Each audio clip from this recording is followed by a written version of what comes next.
फी सबिलिल्लाह नुस्खा, जिस्म दर्द और थकावट से फौरन नजात।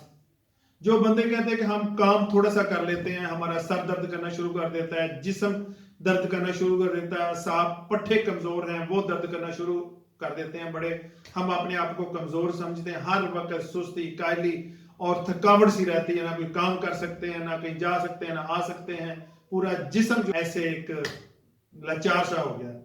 उनको एक नुस्खा बताने जा रहा हूं, इसको इस्तेमाल करने के बाद इंशाअल्लाह आपके असाब पट्टे भी मजबूत हो जाएंगे, आपके जिस्म की दर्दें भी ठीक हो जाएंगी, आपके जिस्म की थकावट भी ठीक हो जाएगी और आप अपने आप को फ्रेश महसूस करेंगे। करना क्या है आपने, ये मैंने चीजें रखी हुई सारी।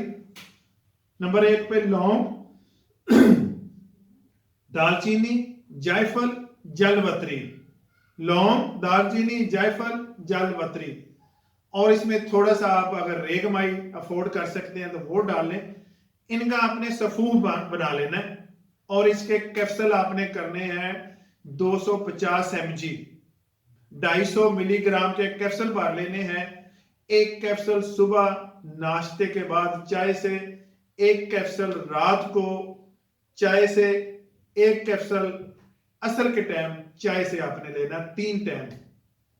इंशाल्लाह इससे आपके साब पट्टे इतने मजबूत होंगे, आप सोचेंगे कि एक नॉर्मल सी चीज है आपके किचन की और इसके इतने बड़े फायदे हैं, हमें पहले क्यों नहीं पता चला। बस हर चीज का हर बंदे को नहीं पता होता, ज़ाहिर है जिसका काम है उसी को पता है। बात का हम छोटी छोटी चीजें इग्नोर कर देते हैं, दरगुजर कर देते हैं, हालांकि उनके बहुत ज्यादा बेनिफिट होते हैं। इसको खाएं, यकीन करो, मैं शर्तियां कहता हूं, बड़े ठोस सबूत के साथ कहता हूं, इनको खाने के बाद आपकी ये साबी दर्दें, साब पट्टे ठीक हो जाएंगे, इतने मजबूत हो जाएंगे, इतने स्ट्रॉन्ग हो जाएंगे कि आप नैरो बयान के ये वो आगे पीछे इंजेक्शन लगाते हैं, मल्टी विटामिन लेते हैं, उनसे भी इतना फायदा नहीं होगा जितना इन चीजों से आपको फायदा होगा। नीचे पट्टी पे मेरा नंबर चल रहा है, प्लीज मेरी वीडियो को जरूर शेयर किया करें ताकि दूसरे लोग भी इससे फायदा उठा सके। मुझे मैसेज करें, व्हाट्सएप करें या कॉल करें किसी भी मशवरे के लिए। इसी के साथ जाते हूं, मिलता हूं नेक्स्ट वीडियो में, तब तक के लिए खुदा हाफिज।